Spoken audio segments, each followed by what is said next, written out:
Olá pessoal, mais uma vez aqui Max Macedo tratando do assunto cães de proteção e os seus dois distintos tipos clássicos, ou seja, cão de conflito social e o típico cão de frustração.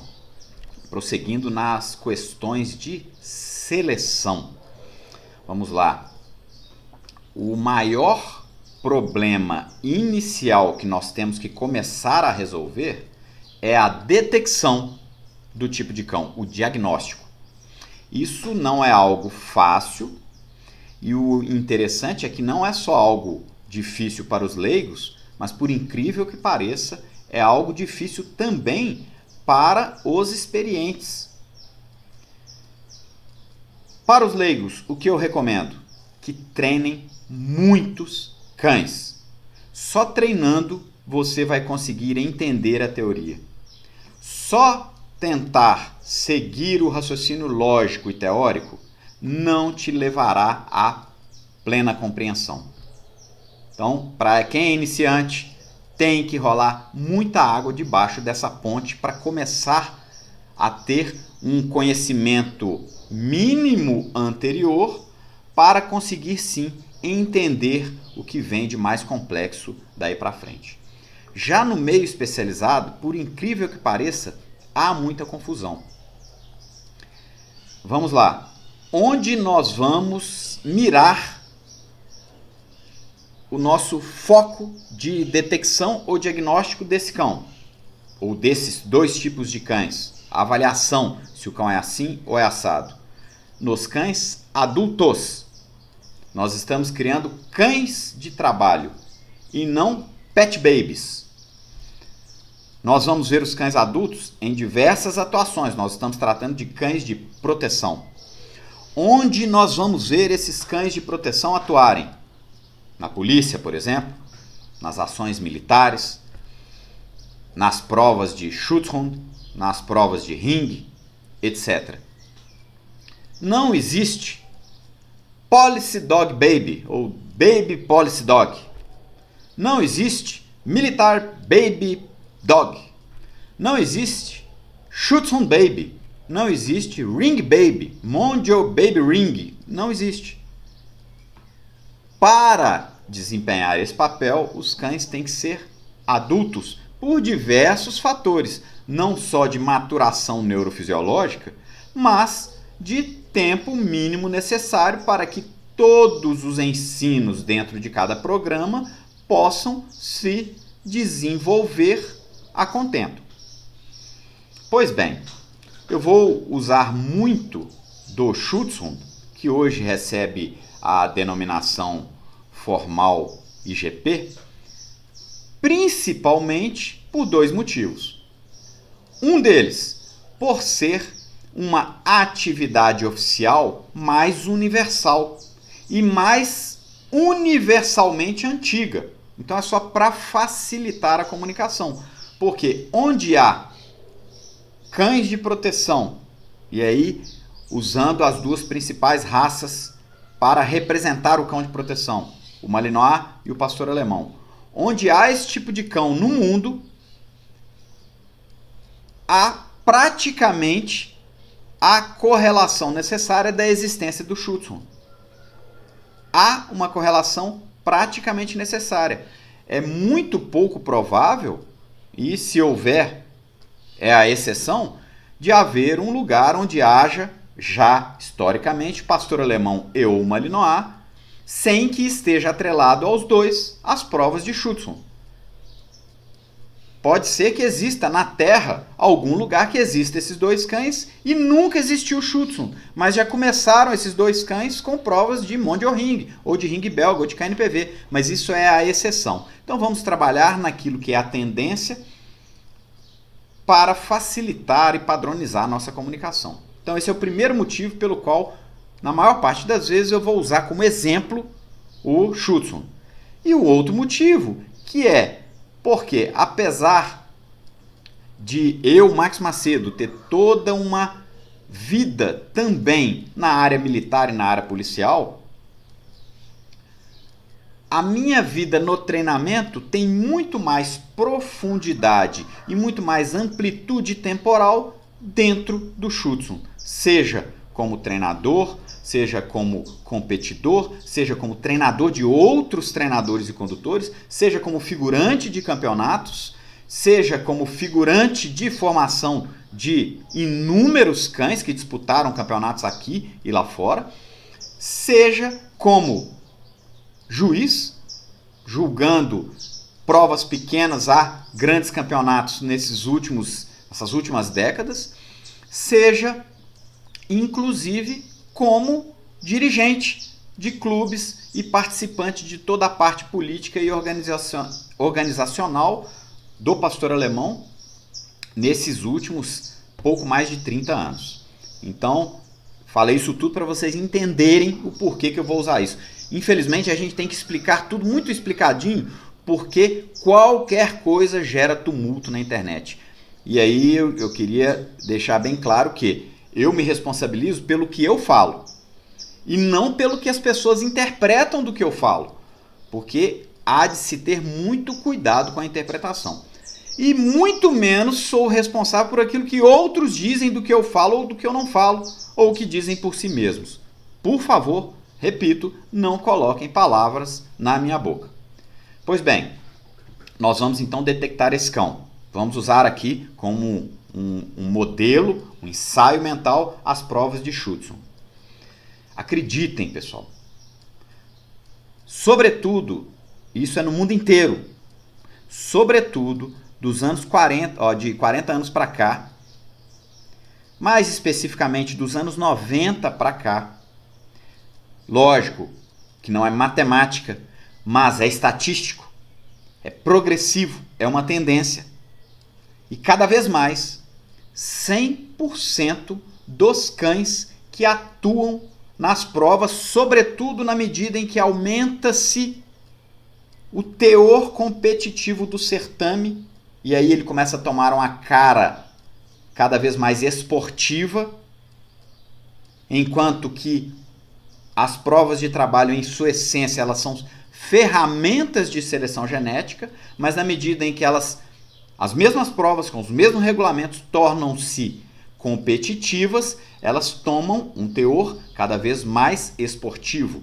E na medida em que elas têm tomado um teor cada vez mais esportivo e que esse esporte torna-se cada vez mais técnico e cada vez mais rigoroso tecnicamente do ponto de vista competitivo, e isso se desenvolveu principalmente dos anos 90 para cá por N fatores que eu poderia, numa outra oportunidade, descrever um a um, mas não vou me dedicar a isso agora. 100% dos cães atuam nas provas em caça. Ah, mas alguém vai falar, não, eu conheço cães que atuam em agressão. Pessoal, há de se entender que, primeiro, o termo agressão, ele é um termo que a ciência do comportamento tem utilizado para qualquer comportamento que leve a dano a outrem. Caça é uma forma de agressão.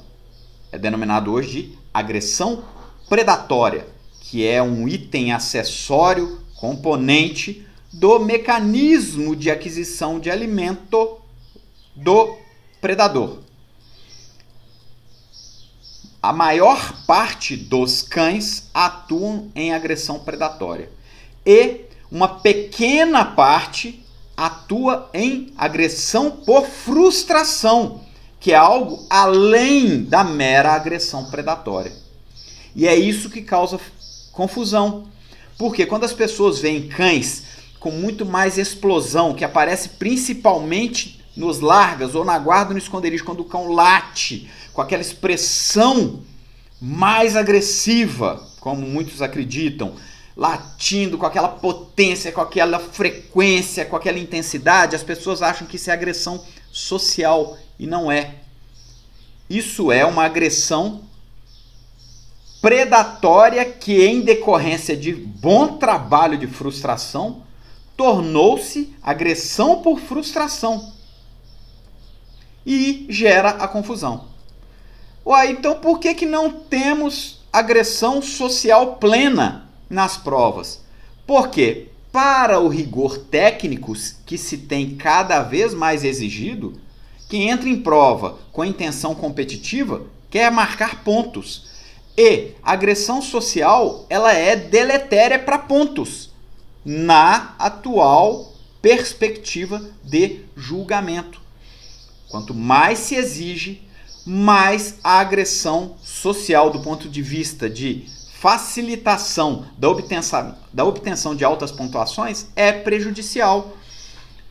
Por melhor que seja a capacidade de conflito social de determinado cão, e existem cães poderosos que têm condição de, no máximo do estresse, ainda assim exibirem uma mordida cheia, mesmo esses cães que são raridade, a mordida deles não é a plenitude que dá a máxima pontuação, que só se consegue nas mordidas em caça e especialmente nas mordidas em agressão por frustração, que darão mais potência, mais endurance, mais intensidade e mais espetaculosidade que nós tanto queremos, tanto desejamos e tanto valorizamos. Então nós temos que ter esse entendimento. E é exatamente em decorrência disso, na verdade esse é um dos fatores que eu vou continuar comentando. Em decorrência disso, cada vez mais cães com melhor capacidade de frustração se dão melhor nas competições. E isso acaba por migrar para todos os níveis de prova e para toda a criação, valorizando cada vez mais a capacidade de frustração na genética, na criação, e inclusive no bom uso da capacidade de agressão predatória e um plus, que é a agressão por frustração, pelos treinadores, ficando em segundo plano o uso da agressão social. E isso acaba, com o passar dos anos e das gerações, gerando um impacto na percepção dos juízes, na utilização dessa emoção que acaba prejudicando o resultado final por parte dos treinadores e na utilização ou na perseguição desse tipo de cão por parte da maior parte dos criadores. Resumindo o motivo disso, quando nós trabalhamos em caça, nós trabalhamos numa fase emocional, num teor emocional mais fácil de aplicarmos técnica, de termos melhores mordidas, de termos capacidade de aprendizado e de capacidade de controle. Quando nós colocamos agressão social, nós temos, quando o cão está nessa emoção naturalmente, eu não estou dizendo que cães de agressão social não têm capacidade cognitiva, mas quando ele está em agressão social pura, ele tem mais dificuldade de aprender, nós temos mais dificuldade de controle, nós temos mais dificuldade técnica, mais dificuldade plástica e também, inevitavelmente, nós teremos perda da qualidade de mordida tão valorizada nos dias de hoje e cada vez mais. Fora isso, existem as discussões filosóficas. Se o cão mais agressivo tem papel na sociedade atualmente ou não, se o cão mais agressivo é mais efetivo ou não. Então, essas discussões elas não são produtivas agora para o nosso momento, mas elas são discussões que existem e que fazem com que, como eu falei, um cão que tem o componente agressão mais forte e que esse componente é explorado, gere prejuízos à exploração do seu desenvolvimento cognitivo, plástico e técnico, e o tipo de treino acaba sendo um tipo de treino que é frontalmente combatido por tudo que se pensa no senso comum da humanidade atualmente em termos de bem-estar canino, em termos de ideologia, de politicamente correto, etc. Então, em decorrência de vários fatores, e esse é um deles, cada vez mais nós tendemos a desenvolver mais conhecimento na criação, na seleção genética, no treinamento e na valorização desse tipo de cão nos meios de provas, de competições e no universo da criação, porque ele é menos, pelo menos até o atual momento, ele é menos agressivo à sociedade do mundo contemporâneo. Pois bem, e aí, juntando-se a isso, a diminuição da percepção do uso desse componente e, consequente também, diminuição da percepção desse tipo de cão. Citei aqui um exemplo, espero que vocês todos tenham entendido. Soma-se a isso a dificuldade que já é intrínseca de percepção do cão de conflito social. Eu falei no vídeo anterior sobre como se treinava cães antigamente. Era só pelo forçamento e na proteção era só pela via da agressão reativa ou defesa. Se isso não se aceita, hoje em dia a sociedade moderna não mais aceita isso, não aceita tanto pelo aspecto ideológico-filosófico, mas porque não leva aos melhores resultados, logo nós melhoramos os nossos resultados, mas nós perdemos, por incrível que pareça, uma ferramenta de aferição desses cães, porque nós só conseguimos aferir esses cães se nós explorarmos a área do conflito social desses cães. E nós só conseguimos explorar a área do conflito social desses cães se nós treinamos a obediência pelo forçamento e se nós treinamos a proteção pela agressão reativa, transformando em agressão ativa. E como nós não praticamos isso, além da gente hoje termos mais dificuldade de detectar esse cão, nós temos também mais dificuldade de desenvolvimento da nossa habilidade de treinar esse cão e da nossa habilidade sensorial de perceber esse tipo de cão. E a cada dia que passa, esse cão vai ficando no ostracismo. Não que ele não exista mais, mas ele perde o valor, o sentido e a expressão dele na sociedade moderna. Repito também, não estou falando que esse tipo de cão é melhor do que o cão de frustração. Mais uma vez, por favor, não digam que eu estou dizendo isso. Estou dizendo que essa característica tem perdido espaço. E essa característica, que era uma característica típica dos pastores alemães, mesmo nos pastores alemães, tem perdido espaço. Não que ela tenha desaparecido como muitos pensam. Acredito sim, e pela minha experiência prática parece estar acontecendo, a sua diminuição proporcional. Mas não é bem isso. Eu acho que mais importante do que isso é a dificuldade que temos tido de perceber esses cães, já que não treinamos mais por essas vias, treinamos mais pela caça, pela recompensa, lembrando que caça e comida fazem parte do mecanismo de aquisição de alimento e tem um papel muito importante no hedonismo, na relação recompensa, no mecanismo da recompensa da dopamina, não que a agressão social também não possa apontar ou impactar no mecanismo da dopamina, mas basicamente o mecanismo da dopamina está relacionado com o prazer, e o prazer tem muita relação com, de uma maneira mais simples, né, com comida e com predação. E aí esses cães estão ficando obscurecidos. Não necessariamente, repito, que eles não existem mais, mas essas características nós temos tido dificuldade de percebê-las, tanto porque elas não têm sido evocadas por causa da nossa forma de treinar, mas também porque nós, por perdermos essa forma de treinar, perdemos a nossa sensibilidade de detectar essas características. Então é um conjunto de fatores que tem causado isso.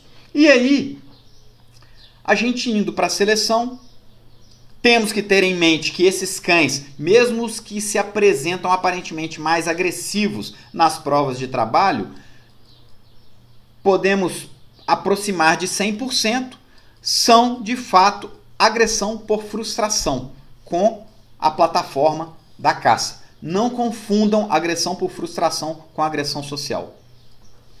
Agressão social leva a prejuízo na mordida, prejuízo no controle e prejuízo na técnica, inevitavelmente, se a gente fizer uma equiparação estatística, não estou falando de indivíduos específicos, mas estatística, quando a gente compara com cães treinados mais pela caça e numa melhoria da caça, e só os bons figurantes e os bons treinadores conseguem elevar essa agressão predatória à agressão por frustração, que seria o topo do que se tem visto hoje nos cães de proteção nas provas de trabalho.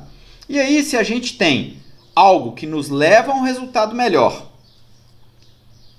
agressão predatória elevada à agressão por frustração, algo que é mais facilmente detectável, porque é o que se busca, é o que se valoriza e é o que se usa no treino. Se você só treina isso, isso é o que vai ser detectado.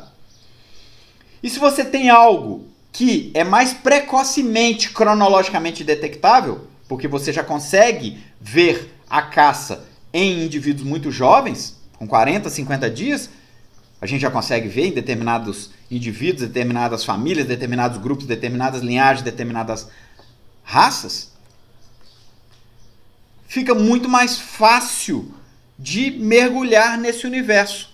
Tanto porque nós conseguimos já escolher os filhotes com maior propensão a nos dar os resultados futuros, como no desenrolar da vida desse cão a gente começa a conseguir treiná-los mais precocemente e ter resultados, pelo menos aparentes, no nosso dia a dia, mais visíveis e que apontam mais para o nosso objetivo futuro na terminação do cão de competição.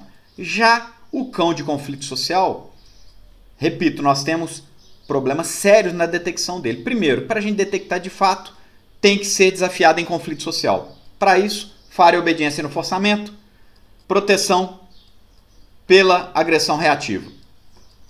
Se a gente não pratica essas técnicas hoje mais, se isso não é aceito mais pela atual sociedade, nós perdemos uma ferramenta de teste e seleção desse tipo de cão. Mas, além disso, nós não conseguimos ver esse tipo de cão quando filhote. Nós só conseguimos detectar esse cão se nós vamos no filhote pela fé. Como? Observando seus pais. Aí os seus pais têm que ser testados nisso. E aí, se os seus pais, vamos imaginar que eles são testados nisso, a gente cruza esses cães dessas famílias que repetidas vezes dão esse tipo de cão. Para eles serem testados nisso, eles têm que ser treinados nisso, coisa que o mundo moderno não treina mais. Eles têm que ser testados nisso, coisa que o mundo moderno não valoriza mais. E a gente tem que, pela fé, crer que esse filhote um dia vai se tornar esse pai que foi testado. Mas eu não vejo isso no filhote. Então eu tenho que esperar esse filhote ficar adulto. Mas não basta esperar o tempo passar, colocar ele na geladeira e esperar passar. Eu tenho que prepará-lo para tal. Agora, será que compensa esse investimento de tempo, de dedicação em um cão que eu não sei se eu vou ter o desempenho que eu quero, porque é sempre uma incógnita, se ele vai virar isso que os pais dele são, e se eu vou ter condição de treiná-lo e ter o desempenho que eu quero. Então, é um grande dilema. Temos que ter isso em mente para que possamos prosseguir nas nossas decisões de escolha dos nossos cães, seja escolha de reprodutores, seja escolha de técnicas de treinamento, seja escolha do direcionamento de treinamento para cada tipo de cão que eu tenho na mente. E agora eu vou repetir algo que eu já falei em vários vídeos e que inclusive já foi mal interpretado e comentado de maneira inadequada, distorcida, de que já disseram aí que eu falei que o cão bom é o cão de conflito social e eu não falei isso. Repito, existem excelentes cães de conflito social, existem excelentes cães de frustração, assim como todas as nuances e degradês no cão de conflito social e no cão de frustração. Também, outra coisa que eu vou reforçar, não é porque o cão é de conflito social que isso por si só exclui a presença e desenvolvimento nesse cão da caça e também da capacidade de frustração. Em contrapartida, da mesma forma, não é pelo fato que o cão é um típico cão de frustração que exclui nele a possibilidade de presença de agressão social, inclusive de boa qualidade. Não é isso. Estamos falando de tendências e de tendências não só estatísticas, mas de tendência de facilidade de processamento mais para um lado ou mais para o outro. Lembrando que o cão de conflito social é aquele que tem mais capacidade em processar o conflito social sem a necessidade de se apoiar na plataforma mordida em caça. Enquanto que o cão de frustração é aquele que tem grande fluência e capacidade de resolução dos conflitos, mesmo que eventualmente sociais, através da plataforma da mordida. E nós vamos detectar de fato qual é o melhor cão para um lado para o outro, submetendo-os ao conflito. E no conflito, como que eles vão se desenvolver melhor? Se crescendo em puro conflito social, se crescendo em agressão por frustração. São plataformas distintas. Se não tivermos essa clareza de entendimento, não seremos capazes de prosseguir nesse assunto tão difícil. E, repito, sem treinarmos, até compartilhei também um vídeo recentemente do Isamitiba, dizendo que ouvir palestra, nós não aprendemos. Imitar, nós não aprendemos de fato. Nós aprendemos de fato se nós aplicarmos, fazermos. Tudo bem, pessoal? Muito obrigado, um grande abraço a todos e até a nossa próxima oportunidade.